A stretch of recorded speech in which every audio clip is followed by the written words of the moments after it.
Now we have a brainstorming session up now where our esteemed panelists will be discussing on when to think of a rheumatological illness in a child with PUO in the form of a case-based discussion. I would like to invite the chairperson for this session, Dr. Ranjan Mahanti sir, ex-HOD, MKCG Barampur, SCB Medical College, Dr. Swarupa Panda, Professor, SCB Medical College, Dr. Gitanjali Shetty, ma'am, Professor and HOD, SCB Medical College. I'd also like to invite up the moderators for this session, Dr. Suparna Guha and Dr. Avinash Sharma.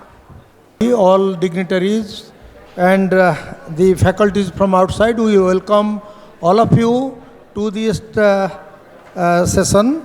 This will be supposed to be a very nice session that it is for PUO, because when we are so much generalist among the rheumatologists, we are more interested for a common subject, and PUO, pyrexia of unknown origin, is bread and butter for us, as you know, and the word is unknown. There is a word unknown. So this unknown will be known to us by our respected panelists, and we have two very eminent moderators. They are Dr. Suparna Guha and Dr. Avinash Sharma. So I request them to start the proceedings.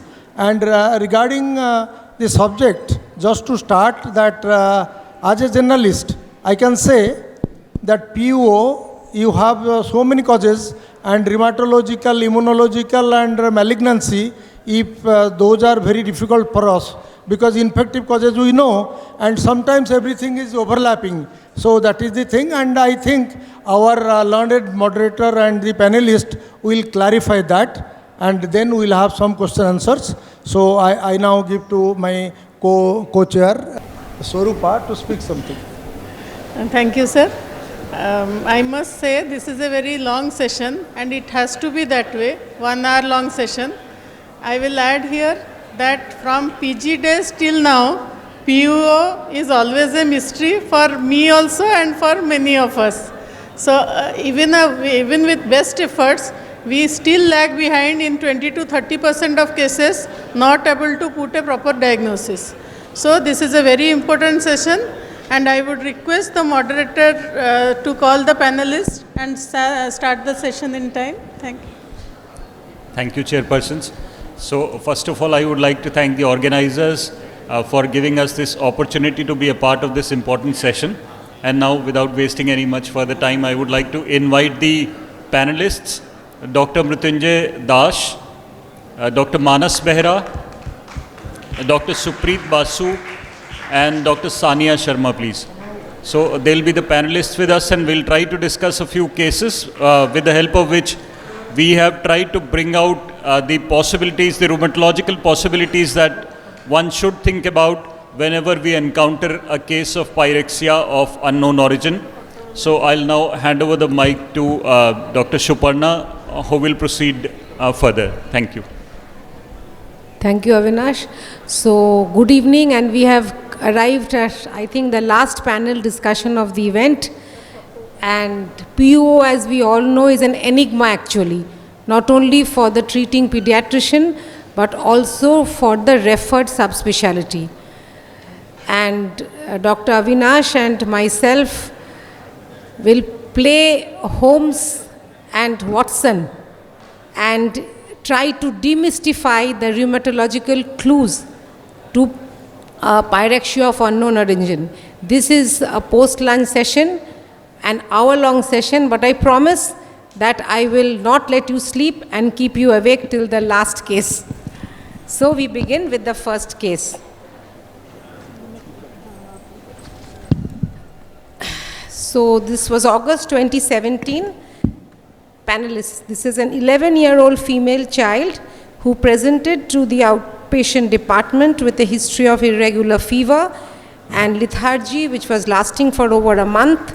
She had polyarthralgia involving both large and small joints for 2 weeks, a cough which was mainly dry, non-productive 4 days, and she had 1 episode of epistaxis prior to showing to the hospital. On examination, the resident found that the child was malnourished. She had severe pallor. She was hypertensive, her blood pressure more than 95th percentile, multiple non-tender cervical lymph nodes which were insignificant. There was significant hepatosplenomegaly, but surprisingly, no rash, no arthritis, no synovitis present at the time of admission. So, my question to you, Dr. Mrutyunjay, is with this clinical scenario, what are the possibilities you are thinking of? Good afternoon. So, going back to the case, so this is a child who is 13 years old. So, first of all, the age is very, very important. So, whenever we are suspecting any child of any disease, chronic disease, the age is a very important thing to rule out, because the age, the older the age, more common, lesser the chance of any infective conditions. But still, that is not the final criteria. We have to, any chronic illness, we have to think of three conditions, like either infections or malignancies or any inflammatory or autoimmune conditions. Now, in this child, whatever madam has described the case, from the case we found that there is a weight loss, there are significant lymphadenopathy are there, the child is having pale, and madam, is there any history of contact in the family, tuberculosis? No, there is no history of any contact. But for our pediatrician point of view, we should first rule out tuberculosis in this child. So first diagnosis, first suspicion will be tuberculosis. Second suspicion will be autoimmune conditions like SLE or any type of hematological malignancy. HIV also can be thought of, any contact history also not being described in the history, but HIV is also one of the differential diagnoses. So TB, HIV as infective, malignancy, lymphoma, leukemia and other things, and non-infective might be SLE or any other autoimmune So condition. any point going against malignancy? Point going against malignancy, the fever is on and off. Polyarthralgia, there is again, it's a point against, madam, there are few, because all are overlapping. The Because child is hypertensive actually. All are points in favor. She has pallor, she has hepatosplenomegaly. Oh, there is a point of hypertension, yes, Yeah, madam. there is hypertension, which is quite unlikely if you think of a hematological malignancy which has not been treated so far. So, a non-infective inflammatory, what are you thinking of? Most commonly, madam, in this child, Sogia can be one of the differential, because polyarthralgia is there, hepatosplenomegaly is there, and there is a fever on and off. SLE can be one of the cause, and other things. We are actually in pediatric domain, we are seeing only these two diagnoses more frequently. Okay, And so this is in the domain of pediatric rheumatology again. okay, so fine. First, we have to rule out infections in our country, a tropical country, as Dr. Mrutyunjay rightly suggested. Infections top the list, out of which TB, HIV, malignancies, of course, hematological malignancies, leukemias, and non-infective inflammatory. Since she is a young girl, we have to rule out lupus, and also since she has hepatosplenomegaly, fever, polyarthralgia, yes, systemic GIA is also a possibility. So we have done some basic tests. Her labs show that she has anemia. It's a microcytic hyperchromic. She is a known beta trait. Her counts are 15,700 with a polymorph predominant. All her acute phase reactants are raised, CRP, are high, but infection screening including TB workup is negative. And so in this setup, would you do an ANA considering these blood tests? Yes, ma'am. First of all, we see that there is a high platelet count, which is going again in favor of any inflammatory or autoimmune conditions. I see ESR and CRP going in the same direction, high ferritin, and all these things we may think of any type of immunological disorders. But here there is a chance of secondary HLH is also there. Also, because of if TB will be primary, then secondary HLH also can be presented like this, with hepatosplenomegaly, sick child, and with a high ferritin count. CRPs are also high. I would also like to go for HLH investigation like serum fibrinogen, D-dimer, and all the bone marrow if possible. So, Dr. Suprit, would you think of HLH in this condition? Basically, if I have these counts in hand, HLH as a first possibility is a bit, because if you see we have only anemia, the platelets are high, and there is neutrophilic leukocytosis. in HLH, we expect a falling trend of platelets, the counts will be falling. Yes, ferritin is the inflammatory marker. It can be high in HLH or macrophage activation syndrome, whatever you say, but it is also elevated in inflammatory conditions also. And in HLH, yes, CRP will be high, but as there is hypofibrinogenemia, the ESR will fall. But here we can see the ESR is high. So at this point of time, if you ask me, ma'am, so with neutrophilic leukocytosis, thrombocytosis, with high ESR, CRP, I will think of some inflammatory conditions. So HLH, when we are thinking of, yes, correctly, the child will be sick, will have fever, hepatosplenomegaly, but you will have counts on the lower side with an ESR dipping down and a CRP going high. Ferritin 1000 can occur in any infective conditions also. Okay, so we have ruled out infections and ANA, and let's see what the next results come out. The renal functions. Creatinine is high, urea is 137. She is passing low volume of urine, it's less than 0.5 ml per kg per hour. She has active urinary sediments in the form of RBC, WBC, which are quite high in number. She has granular casts. There is significant proteinuria. The protein creatinine ratio is 3.3. Some imaging has been done, the preliminary. The ultrasonography shows increased renal parenchymal echo texture bilaterally. There is hepatosplenomegaly, and the chest X-ray reveals a bilateral fine patchy infiltrative pattern. So now my next question to you, Dr. Manas. With this scenario, what are you thinking of? Good afternoon all.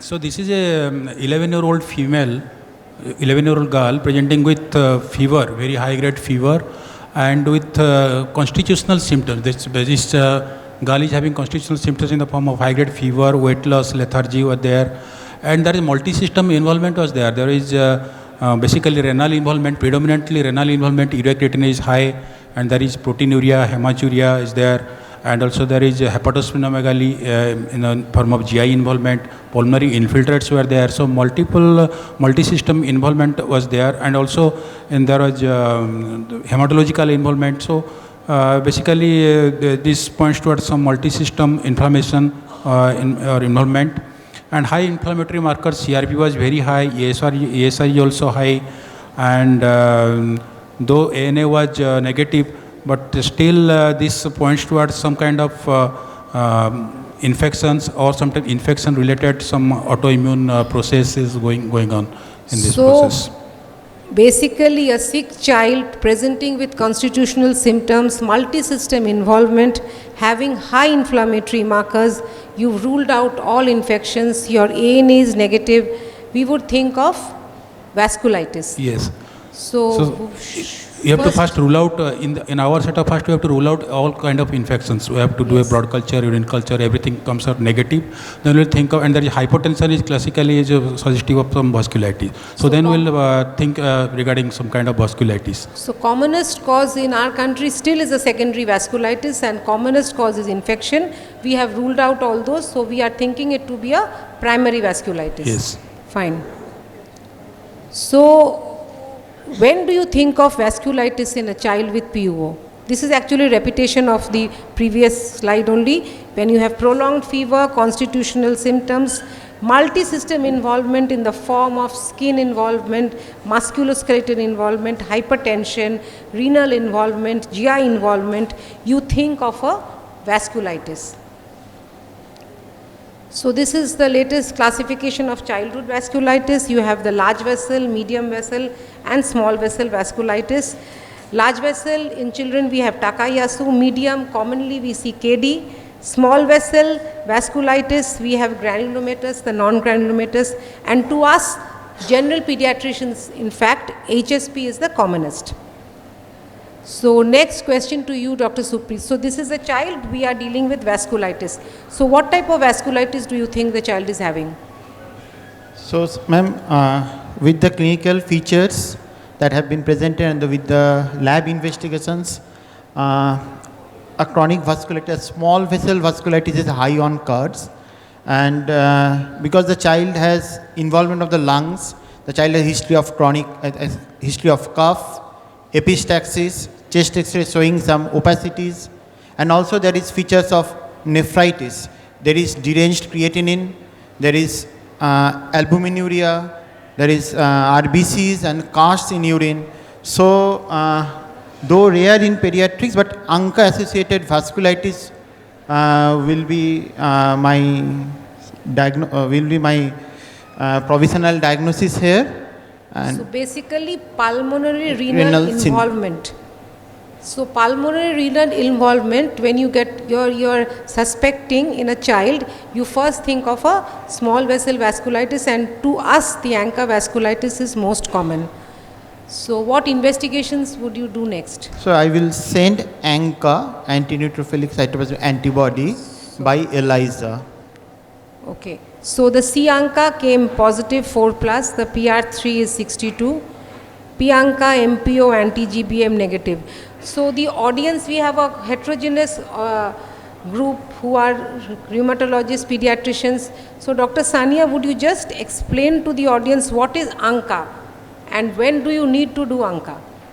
Yeah, so as we are talking about, in this patient, so ANCA is anti-neutrophil cytoplasmic antibody, and there are two types of ANCA. One is C-ANCA, that is the cytoplasmic ANCA, in which the autoantibodies target the cytoplasmic azurophilic granules which contain the antigen which is called PR3. And the other is P-ANCA, in which the autoantibodies target the neutrophil cytoplasmic granules containing myeloperoxidase enzyme. There are other types of ANCA in which we don't see this C-ANCA or P-ANCA positivity, and they are called atypical ANCA, and mostly in such cases the antibodies are directed towards the granules which contain some other proteins like lactoferrin, lysozyme, cathepsin, elastase, BPI, so other antigens are involved. And in a patient where we are, obviously when we are suspecting small vessel vasculitis, we go ahead and do this test. So we can do it by either the specific ELISAs or equivalent immunoassays, and we also have indirect immunofluorescence test for this. So in this particular case, since C-ANCA is 4+, which is a very high titer C-ANCA, and the ELISA has shown us 62 units per ml, which is again a high titer. So we consider it to be C-ANCA positive against PR3, and the methodology of choice would be ELISA. The current guidelines, including Indian Rheumatology Association guidelines, they also have recommended that ELISA, MPO ELISA and PR3 ELISA should be the first line tests for a patient with suspected ANCA associated vasculitis, and not IFA, even if it's in a cost restrained setting also. So suppose I actually come from a hospital which has very limited funds. Suppose you are asked to order one test, you will do the ELISA Yeah, PR3. ELISA. So do you want to do an ANCA along with it, or when would you do it? IFA. Okay. So if, we have the facilities, so we can go ahead. If ANCA is positive, C-ANCA or P-ANCA, then it favors the diagnosis of ANCA-associated vasculitis. But if it is negative, so in that situation we can do, if we have the facility available with us, we have the IFA kits, we can go ahead with the second assay, that is IFA, and we can consider it to be positive. Okay, so next to you, Dr. Suprit. So the PR3 is positive and Sianka is positive. What next investigation would you do? So as this patient has both renal and pulmonary involvement, we have to assess the extent of involvement. So we will go for a renal biopsy, where we may find post-immune deposits, and So we will go rightly- for a imaging of the thorax also. So rightly the renal biopsy was done, which showed a post-immune glomerulonephritis necrotizing with predominant crescent formation. HRCT showed bilateral granular opacities. She was kept on methylprednisolone, pulsed with cyclophosphamide, and azathioprine was used as the maintenance agent. So when do you think of a small vessel vasculitis? You just mentioned. So ma'am, if we see the classification, the latest 2012 Chapel Hill classification, there is immune complex mediated small vessel vasculitis. Predominantly small vessel vasculitis can be classified as immune complex mediated or ANCA associated. So among the immune complex mediated, the most common is the HSP or the henoch-swollen purpura, or the IgA vasculitis, which will have acute course, and it will present with palpable purpura, abdominal pain, arthralgia, arthritis, whereas the other vasculitis like the ANCA associated vasculitis, they will have a pulmonary renal manifestation. There can be asthma or asthma-like features. In case of EGPA, there can be hypertension. So it's So basically the take-home message is that unwell child, multi-system involvement, constitutional symptoms, high inflammatory markers, think of vasculitis, and if you have hypertension along with renal involvement, pulmonary involvement, you think of a small vessel vasculitis. Yes, of course. Of course. Bone marrow. So this child had very high inflammatory markers, 6 lakhs platelets. So do you want to do a marrow in this child? No, you are starting methylpred, but the child has got high inflammatory markers, 6 lakhs platelets, your non-invasive methods have come positive. Do you want to still go forward with a bone marrow, Dr. So once you have the diagnosis, sir, here the diagnosis is very certain. We have ANCA positivity, high titer, as ma'am said. We have done the biopsy, which shows a typical, post-immune crescentic GN. So even before starting methylpred, I don't think you need to do a bone marrow. Yes, if you have a doubt in diagnosis, like probably we'll see in the subsequent cases, if you have a doubt in diagnosis, then probably before starting steroids, you will consider doing a bone marrow, which is a valid point. But in this case, where we are very certain, then we can do away with the bone marrow. So moving ahead with another case of the kind of commonest vasculitis that we see. It's a very young girl, virtually an infant, who presented with fever which was there for almost 2 weeks, which is high grade, 2 spikes every day, along with this rash. If it is visible over there, you can see the rash which started over the abdomen and then spread over the limbs over next few days. On examination, this was maculopapular rash over limbs, back, abdomen and chest. There was perioral desquamation in this young girl with a unilateral cervical lymphadenopathy and a hepatomegaly. So Dr. Manas, any additional information with this set of information that you have? Thank you, sir. So here actually is a very young child coming with fever and rash. So other little history I want to take with what is the type of the rash, whether it is coming with fever or not, with persistent or not, and what is the child condition, whether it is very irritable, and whether it is a night cry is there or not. On an examination, what is the vitals, and if there is any bony tenderness is there or not. Then what about the other lymph nodes, lymphadenopathy, hepatosplenomegaly, then other bleeding manifestations like your petechiae, ecchymosis, or any other from any other side bleeding, which may suggest some other cause. Okay, so this young girl, as we saw, she has this rash, but rash is persistent. It has no relation with the onset of fever. The child is irritable. There is no arthritis, arthralgia, no night cries, as sir asked. If there is bony tenderness or night cries, that becomes an important point to consider. No bleeding manifestations, no periangle or perianal desquamation as well. We investigated the child with this set of information. Very basic investigations that were done was hemoglobin. She is anemic. She has elevated total leukocyte count, and it was predominantly polymorphonuclear. Platelets elevated more than 600,000. ESR elevated. CRP was also elevated, and evaluation for infectious causes was unremarkable. So, Dr. Manas, what are the possibilities with this information, and how do you proceed? As per the now? information, there is a very high count, TLC leukocytosis is very high, ESR, CRP also very high, and there is platelet count, there is thrombocytosis is definitely there. So, and anemia and other markers of inflammation. So, first we have to, in our setup, we have to rule out any kind of acute infection, bacterial infection we have to rule out.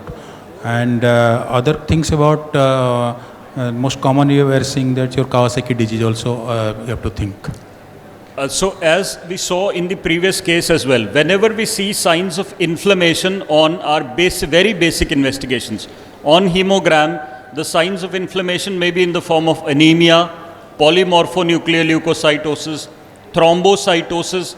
So it is very unlikely to have a patient with infections to have thrombocytosis. So if you have thrombocytosis to the tune of 600 lakhs or 600,000 or 800,000, that indicates some acute inflammation going on. So with this set of information that we had, a very young girl with ongoing fever, infectious workup being unremarkable, we thought of Kawasaki disease, gave IVIG 2 grams per kg as we give for Kawasaki disease, and medium dose aspirin was started. 2D echocardiogram was done, which did not reveal any coronary abnormality. The child improved and was discharged on low dose aspirin. So as all of us know, we classically diagnose KD based on these set of criteria. However, we must know that infants often do not fulfill these criteria, and any infant who goes on to have fever for more than a few days, I would say fever for a week or more than a week, the infant can present only with extreme irritability. So you may not have all these criteria, and that is when you fulfill less than 4 criteria. That is when you call them incomplete KD. An incomplete KD is by no means a milder KD. Incomplete KD or infantile KD are in fact more aggressive, more likely to have coronary artery abnormalities. So you don't, the lesson would be, don't wait for these criteria to be fulfilled before initiating treatment. So we treated this child. On follow-up, we found that on week 2, you can see the platelets are still elevated. Week 3, the platelets, however, increased despite treatment. So there is persistent thrombocytosis despite treatment. She became afebrile. 2 months later, the child again came to us with prolonged fever. On examination, now she has generalized lymphadenopathy. Like you asked any other lymph node, so now she has generalized lymphadenopathy, and there is a bit of hepatosplenomegaly. Fever is high grade, had already been started on oral antimicrobials from some other center. So Dr. Suprit, what are your thoughts on this? A child treated for Kawasaki disease, became afebrile, goes on to have thrombocytosis, now comes like this. So at this point of time, the child is having a 2 weeks fever with generalized lymphadenopathy and hepatosplenomegaly. First, we will think of some tropical infection like scrap typhus, typhoid or infectious mononucleosis, and malignancy. But we should evaluate the patient because the child is already having persistent anemia throughout this 2-month period. So we should observe also and look for some other signs to develop. So we investigated further. We again hospitalized this child. Again, I would say thrombocytosis is a kind of point against infections and malignancies, not absolutely, but that is a point which takes us towards the presence of inflammatory disorders. One of the inflammatory disorders that we just saw is vasculitis. So this child, on the day of admission, she has anemia, elevated total leukocyte count, platelets being 4,94,000. The platelets continue to be on a higher side. We did a serum ferritin, which was also elevated. The other investigations, now we started looking at the other possibilities. Infectious workup, including HIV, was negative. ANA is negative. In this case, we did a bone marrow because we did not have a diagnosis, which was essentially normal. Also did an FNAC from the lymph node, which shows a chronic non-specific lymphadenitis. However, while she was in the hospital, she developed a swelling in the right knee. So now, Dr. Suprit, can you think of any other possibilities with this set of database? So, with the appearance of the arthritis in the right knee, the diagnosis becomes easier. And as we have seen, the child is having long-standing fever with anemia, with leukocytosis and thrombocytosis, and bone marrow essentially normal. So we can label it as a case of systemic juvenile idiopathic arthritis, and it has to be mentioned that the arthritis may not be present at diagnosis, as Dr. PUOWhen was telling yesterday in the 2024 SGIA guidelines. They have said, they have written there that arthritis can be present with a median duration of disease of 1 month, with ranging from 0 months to several months. They have not given a cutoff of the higher range, so it can appear after years also. So we considered a possibility of systemic JIA, other causes being ruled out, started on NSAIDs and oral prednisolone, fever subsided and the child was discharged. However, we all must remember that systemic JIA is a diagnosis of exclusion. As yesterday Dr. Dirk mentioned, that you can spend your lifetime excluding all the causes. So if you try to find out little clues, and when you have eliminated whatever was possible, whatever remains is the truth, and that is how you diagnose systemic JIA. At 3 months follow-up, this child ceased to have fever, is continuing to have rash, intermittent rash and joint swelling, is started on subcutaneous methotrexate. As you can see, she continued to have a little bit of elevated platelets, but now they have normalized. So Kawasaki disease to begin with, and went on to develop systemic JIA. This is not unusual, has been reported. We must remember that there is no specific investigation for both of these conditions. Any patient with prolonged recurrent fever, rash in a Kawasaki disease patient, we have a suspicion of some other inflammatory disorder. And in all cases of systemic JIA as well, we always look for coronary artery abnormalities. So learning points are Kawasaki disease is a common cause of fever, so it may not always be infections. Systemic JIA is a diagnosis of exclusion. You need to do all kinds of investigations, and systemic JIA can begin as Kawasaki disease as well. So moving on to the next case. Thank you. So we'll move on to the next case. This is my cases are basically young adolescent females. So this is a 12-year-old female. She presents to the ER with a history of irregular fever for 1 month. She complains of low urine output for 7 days, and she also has been developing bilateral edema, lower limbs, for the same duration. Just prior to the illness, she has, prior to admission, she has an acute onset respiratory distress, 2 days, and when probed carefully, the mother said that my child occasionally has joint pains and some rash here and there. So the resident, when she examined the child, she found that the child had severe pallor, there were oral ulcers, there was a purpuric rash over the lower limbs, and she had bilateral pedal edema, and she was in failure. She had tachycardia, tachypnea, engorged neck veins, and there was a tender hepatosplenomegaly along with a pansystolic murmur. So she is immediately transferred to the PICU, where the treating doctors, they do resuscitation, give her oxygen, she is given Lasix and other decongestive measures. But while in the PICU, she develops focal convulsions. Preliminary, she is given IV broad-spectrum antibiotics, and anti-epileptic drugs are started. So now Dr. Mrutyunjay, this is a young child, female child, 12-year, suffering for 1 month, oral ulcers, coming with heart failure, along with history of polyarthralgia, and has through one fit of one episode of focal fits in the PICU. So with this background, what do you think the child is having? Really, it's a very difficult case in the PICU because multiple things can be coming into the mind. First of all, the duration of fever is very high. It's long duration of fever. Number two, there is respiratory distress. So might be some lung involvement is there. So might be the child is having some type of pneumonia with rash, and there must be something related to the congestive cardiac failure, something related to the heart also. So there are 2-3 possibilities coming to my mind as first as a pediatrician point of view. So number one, I can think of this child might be suffering from a atypical variety of pneumonia causing this type of symptom, which is very, very common. Rashes with respiratory distress like mycoplasma pneumoniae.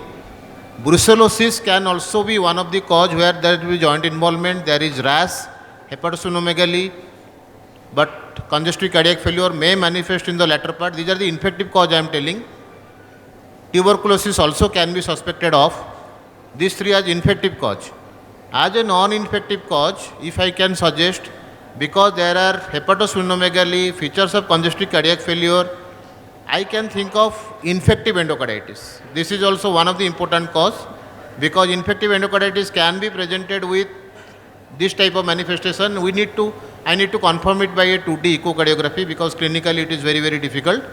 So to my knowledge, madam, brucellosis, mycoplasma is infective with tuberculosis and other causes like infective endocarditis, and if it is not going anywhere, then to your place. So mycoplasma, so you're talking about mycoplasma pneumonia Yes, with heart failure. It's a very unusual case. With heart Mycoplasma failure. pneumonia can Okay, good. present. So, and you are talking of tuberculosis. So tuberculosis affecting what? What are you thinking? Madam, whenever a child of any age, in our pediatrics point of view, we are not getting any clue of a long duration of fever. There is no weight loss. So basically you're talking about constrictive pericarditis leading to failure. Anything from the audience? Anything from the audience? From the PGs?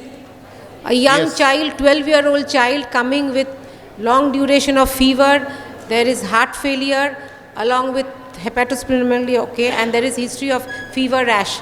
Tubercular effusion, madam. Tubercular effusion, tubercular pericarditis, constrictive pericarditis. Constrictive pericarditis. Anything else from the audience? Infections? Any other infections? The residents? Okay. Infections? Anything else? No. No infections. Okay. So your next year is your possibility of non-infective. Next, madam, infective endocarditis. So before SLE, would you think of infective endocarditis? Infective endocarditis. The child has rash. The child has joint pain, everything. So I would think of infective endocarditis, definitely. Okay, so what investigations? She's a very sick child. She cannot be transferred out of the PICU. Yeah. So what investigations would you order now? Routine, madam, all investigation definitely I will do. I will go for blood culture So also. the labs have come in now. The hemoglobin is 4. She has a polymorphonuclear leukocytosis. Her platelets are 50,000. ESR 90. CRP is 40. Ferritin is 950. Urine shows active sediments with proteinuria, but all cultures are sterile, and the TB workup also turns out to be negative. So Dr. Mrutyunjay, your TB is out of the picture now. Now Dr. Manas, we come to you. What do you think of now? So the urine, so this urine shows hematuria and WBC also 20, so this high albumin, still there is proteinuria is there. And urine culture sterile, blood culture is sent, but we have to wait for the report. So you will send only one blood culture? Or two blood cultures, three blood cultures you have minimum to, from 3 different sites. 3 different sites, so that is still pending, but we have to wait for that. Then tuberculosis workup is negative, serum ferritin is also very high. So if the culture, it depends on the culture. If the culture comes out to be positive, then So we'll think let's in the line of infective endocarditis. Otherwise, we'll do the 2D echo and see for if there is any vegetations present. So let's see what the culture shows. Okay. So rightly said, chest X-ray showed cardiomegaly. A bedside USG was done, which showed pleural effusion with ascites. And an echocardiogram done at the bedside showed myocarditis. She had an ejection fraction of just 25%. She had a mitral regurgitation, and the cardiologist who was doing the echocardiography told me that, madam, I am seeing some vegetations in the posterior mitral leaflet in the ventricular side of the mitral valve, and my impression is that the child had rheumatic carditis and she is now having infective endocarditis. She had convulsions, but since she was a very sick child, we could not shift her out of the PICU for an MRI. So we went ahead with 3 blood cultures. They turned out to be sterile. We started broad spectrum antibiotics, 48 hours, no improvement. We hiked up the antibiotics, but she continued to go downhill. She had worsening serositis and CCF. So anything from the students? Anything from the students? We are thinking of an infective endocarditis. The echocardiography has shown vegetations, and the child has also thrown one fit. There is thrombocytopenia, there is leukopenia. No, there is leukocytosis with relative lymphopenia. There is high ESR, CRP more or less high, active urinary sediments. What are we thinking of? Residents, this is for you. Anything else? Not for the consultants or not for the DMs. This is for the students, MD students. Anything else? Sir had mentioned infective endocarditis. My cultures came sterile, the 3 cultures, and she continued to deteriorate even when I spiked up antibiotics. Anything else? This is a young girl, 12-year-old adolescent female. Yes? Yes, madam? SLE. SLE. Okay, SLE. Okay. My, wow, we have such a good audience. Huh? So this PUO is not responding, and then the treating team, they seek the help of Suprit. Suprit, what do we do next? So, ma'am, as already you have said, this is an adolescent girl with long-standing fever with constitutional symptoms, have oral ulcers, rash, and if we see the counts, there is anemia, there is thrombocytopenia, ESR is high, and there is lymphopenia, relative lymphopenia is there, and also there is urinary sediments, there is protein, urine protein creatinine more than 2. So in this age group with these features, suspicion of lupus should be very high, and we will send ANA complements and ANA by indirect immunofluorescence and complements. So this is basically a teaching lesson. Whatever your cardiologist or whatever your person who is doing the imaging tells you it is infective endocarditis, your child is not responding, please rethink, please re-investigate and think out of the box. Send investigations which may not always point out to infections. So actually our cardiologist, this is a real case scenario, our first cardiologist had told us with sanguine that this is infective endocarditis. But since the child was not responding, we again rethought, we worked up again, and then we sought the help of another cardiologist. Definitely ANA came positive, 1 in 320. It was a HEP2 speckle, by HEP2 methodology it was a speckle pattern. Anti-dsDNA was positive, and since ANA also came out positive, we sent her complements which were on the low side. So now my question to you, madam, is that many a times, you see ANA being reported, ANA being ordered. So tell me the specific pointers in this case. Why ANA should have been done, what methodology is used, and what is the significance of 1+, 2+ ANAs? Yeah, so this particular case is definitely, there is a very strong suspicion of an autoimmune disease, that is SLE. So ANA is the anti-nuclear antibody, and it is a test which is definitely considered to be a test or a disease diagnostic marker for SLE, and we also do it in other autoimmune diseases, but it is also positive in many other conditions, infections, and also the healthy population, around 30% of healthy population can also show ANA positivity. So it is very important that when you are ordering this ANA test, so what is the clinical indication, how strong is your pre-test probability, and in what patient you are ordering this test. So like this particular case really fits into going for this test, and we have the titer for ANA is 1 in 320, which is a high titer. The cutoff which is taken for the diagnosis of SLE is at least 1 in 80. So in this particular case, it is a high titer ANA positivity, and the test by which we should do ANA testing and the gold standard test is indirect immunofixation, indirect immunofluorescence test by Hep2 cell line. And although for SLE, the most specific pattern which we see is the homogeneous nuclear pattern, but the other patterns like speckled pattern, especially if it is a coarse speckled pattern, we get to see that in SLE patients, and usually we should follow it up with anti-dsDNA testing. And if we have, we can also go for other antigens like anti-Smith and other antibodies. So in this particular case, definitely we should do ANA, and the titers were high. The reporting method, the preferred reporting method is indirect immunofluorescence, and the significance of identifying pattern is also there. Because if you, there are two things. One is the pattern and the other thing is staining intensity. So there is always a positive control in an ANA slide by which we compare the intensity of staining, and we grade it, if it is comparable to that control, we grade it as 4+. So madam, the take home is that just ANA positivity doesn't hold any importance. If you have an ANA positive child, more than 1 in 160, or more than 1 in 80, and if the child is clinically symptomatic, then only you start off thinking treatment, or just ANA positivity does not hold any value. Just follow up the child, don't do anything. So let's see what happens with this child.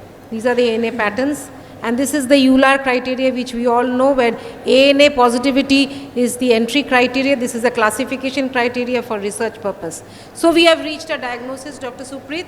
This is SLE with endocarditis.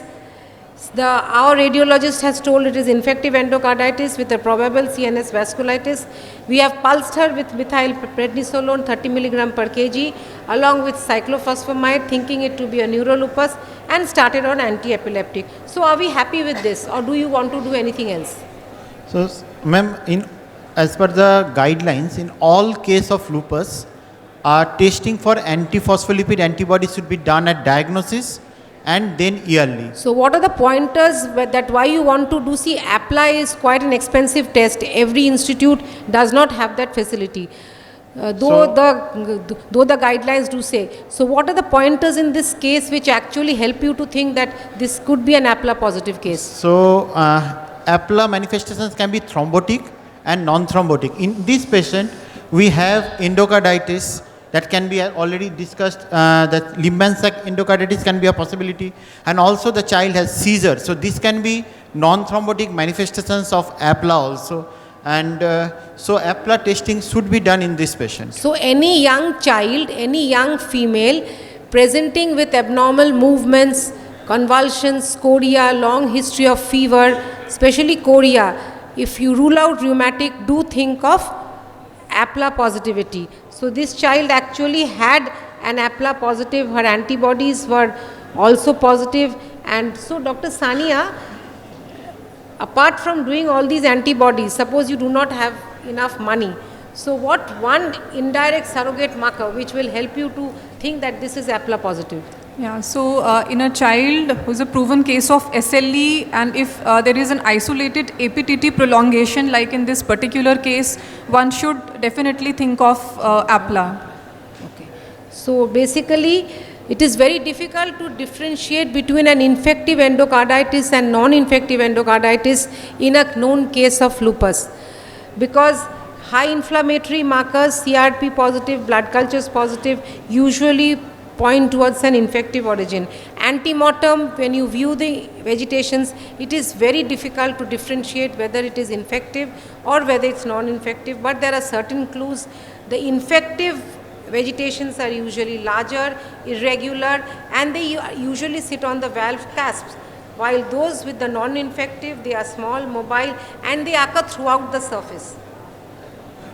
So these are the teaching learning lessons. And adolescent female, multi-system involvement, cytopenias, high ESR, active urinary sediments, always think of a lupus child. So from this, again a challenging case, moving on to a simpler one, not a common condition, but I must say that every resident should be able to identify the case that I'm going to present, and one must be aware of these presentations so that we pick these cases early. So we have a young girl, a 5-year-old girl born to non-consanguineous parents, who presented to us with a rash which is there for few months now, 8 months. She is having intermittent low-grade fever for 2.5 months, and the parents say that the patient is not able to stand from sitting position for last 2.5 months. In the past, there is nothing significant. Developmentally, she is normal, second in birth order. So, Dr. Mrutyunjay, any additional information that you want? He has this rash over cheeks that aggravates on exposure to sunlight, is non-itchy, and is more prominent in the periorbital area. So knuckles is involved. Any muscle involvement and yes. So the muscle involvement, she has insidious onset of weakness which is progressively increasing. She has difficulty walking upstairs and downstairs with difficulty in lifting arms above head, along with pain in the thighs. So it's clearly it is a proximal muscle involvement with rashes, and their clear-cut picture is there. So it's a clear-cut case of dermatomyositis. So this is a macular erythematous rash over the cheeks, as all can see, with a maculopapular raised erythematous lesions over interphalangeal joints, and this is the rash that everyone can appreciate. On neurological examination, as she had weakness, the higher mental functions are normal, cranial nerves are normal. In the motor system, when we palpated, there was tenderness over the muscle groups, thighs, calves and arms. Gower sign is positive, and I believe that the residents are able to know what the case is. The deep tendon reflexes are normal, superficial reflexes normal, sensory system normal. However, she has this weakness in the proximal muscles. So there is no differential. With the available information, what do you think is the etiology and how do we proceed further? So from the clinical point of view, we found that there are proximal muscle weakness. The rashes are classical rash of heliotrope rash. Gower sign is positive, muscle tenderness is there, reflexes are intact. So these two diagnoses are coming into my mind. Another also coming into my mind is Duchenne muscular dystrophy. We have to also rule out, but as the picture clear-cut demarcates, it is a dermatomyositis. But only thing is that there is a positive Gower sign that can be possible. But if the dermatomyositis panel come out to be negative, then we could also think of that. So it's a girl, and that too with the characteristic cutaneous manifestations. As sir has rightly said, Gower sign we all can see. Sir, it's a girl child? It's a girl child, 12-year girl. Okay. Yes. Yeah, it's a girl, and on inspection of the muscles, you do not find any abnormality, which you can see in DMDs. And there are characteristic cutaneous signs. So I would like the residents to remember that in the presence of muscle weakness, if you have these characteristic signs, there is virtually no differential diagnosis. So the clinical diagnosis is juvenile dermatomyositis. And Dr. Suprit, once you have this clinical diagnosis, what do you do to prove the diagnosis now? I will do enzymes, muscle enzymes. We can do the creatine kinase, AST, ALT, LDH, and if possible aldolase, which is not available easily everywhere. So as you can see, we did the basic investigations in which we found a normal kind of hemoglobin, normal platelets, ESR is a bit elevated, and muscle enzymes, as all of us can see, are elevated. The creatine kinase, LDH, as already stated, even the ALT is elevated. We also use the criteria. We have been talking about the Guha and Peter criteria. There are some issues with this criteria which I would like Dr. Suprit to highlight. So if we see the previous criteria that was given when Peter and Guha, So there was electromyography, abnormal electromyography findings, and muscle biopsy. And these two tests are invasive. And with the classical features of the cutaneous manifestations and the muscle weakness, now we don't go for neither we go for a EMG or a muscle biopsy for diagnosis of juvenile dermatomyositis. What we do is we go for a MRI of the muscles, and now we have this myositis specific antibodies and the myositis associated antibodies. Another very good emerging tool is the non-invasive tool is the nail fold capillaroscopy that can not only help in diagnosis but also help in detection of relapse of the disease, and when the disease is going to remission we can also assess. So now how do we diagnose juvenile dermatomyositis? With this characteristic rash, symmetrical proximal muscle weakness, elevated muscle enzymes, along with some MRI findings and myositis specific antibodies. We did the investigations, we did an MRI and found this diffuse symmetric T2 signal hyperintensities. Yesterday Dr. Vignesh highlighted the fact that you do not need a contrast in these. We did a nail fold capillaroscopy as well. So Dr. Suprit, how important is MRI in the diagnosis of inflammatory myopathies? So it's MRI, it's very useful. We can detect, we can have some characteristic findings like subcutaneous edema, hyperintensity, intense areas on T2 weighted images, there is fasciitis. So these are all pointing towards dermatomyositis. So with these characteristic findings, we diagnosed the child as having juvenile dermatomyositis. We talked about, myositis specific antibodies. So can you elaborate what are these and what is their role in the context of dermatomyositis? So in case of idiopathic inflammatory myositis, these are two types of antibodies are there. One is the myositis specific antibody, another is the myositis associated antibodies. What is myositis specific antibodies? These are specific for idiopathic inflammatory myositis, and only one MSA can be positive in one person. But in case of myositis associated antibodies, there can be more than one positivity, and these antibodies are associated, means it is positive in myositis but can be positive in other, it can be positive in other connective diseases also. And if we see the most common myositis specific antibodies that are present in the children are the anti-TIF1 gamma, anti-NXP2 and anti-MDF5, out of which we can tell the phenotype of the patient also by the positivity, because in case of anti-TIF1 gamma there will be a severe skin disease, whereas anti-NXP2 associated with severe muscle disease and calcinosis, whereas in anti-MDF5 interstitial lung disease is more common, and we find, though in literature it suggests a mild muscle disease, but it varies from population. In East it will be a mild disease, in our population there is muscle disease is present. So here we are talking about myositis specific antibodies. These are myositis specific, not associated antibodies.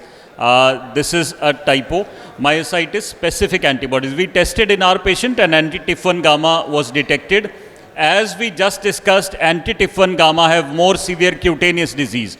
So 2 years into the disease, the child continues to have these Gottron papules and the cutaneous manifestations. So these are the clinical types we have been discussing. We treat them according to the severity. If Dr. Suprit can tell us about it a bit. Is it severe or not? What do we mean by severe disease? If there is severe skin ulcerations or severe muscle weakness like dysphagia, dysphonia, or if there is interstitial lung disease or there is gastrointestinal involvement, that means this disease is severe and we have to intensify our immunosuppressive therapy. In the induction phase, we have to give intravenous methylprednisolone along with intravenous cyclophosphamide pulse. But if the disease is mild to moderate, then we start with corticosteroids and methotrexate. Thank you. Any complications that one must be aware of, Dr. Mrutyunjay?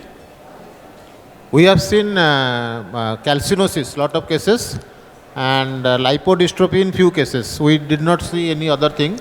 But calcinosis we have seen and we have treated with biphosphonates. So very important for us to remember that calcinosis is an extremely important complication And you can see in the picture in the below panel, this young girl has all the features, calcinosis, lipodystrophy, as well as excessive hair. So these are the common complications. So it is the commonest inflammatory myopathy of childhood, characteristic dermatological manifestations, MRI is helpful, and MSAs are increasingly being used. So when do we think of rheumatological disorders? We learnt about vasculitis, systemic JIA, SLE, JDM. So whenever fever is prolonged, multi-system involvement, or whenever the fever is unexplained, that is when you think of rheumatological disorders. So I would like to thank all the audience and the panelists for this wonderful discussion. Thank you so much. We finished in time. Yes, very nice discussion. So we thank our wise moderators, Dr. Suparna Guha and Dr. Avinash Sharma, and our very eminent and intelligent panelist. Actually, as a journalist, I can say one word that you see, this is a very practical point, because fever is our bread and butter. So you have to analyze the fever from the beginning, because you know inflammatory, it is infection, inflammatory, immunological, rheumatological, malignancy, all these things can overlap when fever persists. So one point is, I will just say that clinical examination is very important. The pattern of the fever is very important, and don't miss. Sometimes we have seen that in a child, only the toes were colored, and from that color of the toes, the vasculitis was diagnosed. So in KIMS, many of here, they would have thought, and so please do a good clinical examination. So the youngsters, postgraduates, I like to tell that please do a good clinical examination and proper investigation. Don't do at random investigations. When we cannot do something, we have to try our best, then we will refer to a proper person, rheumatologist. So that is my take-up. So Swarupa, if...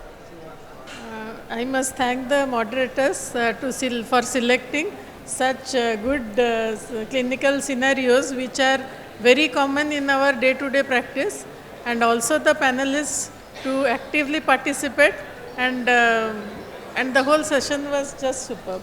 Thank you. Thank you very much. Thank you all.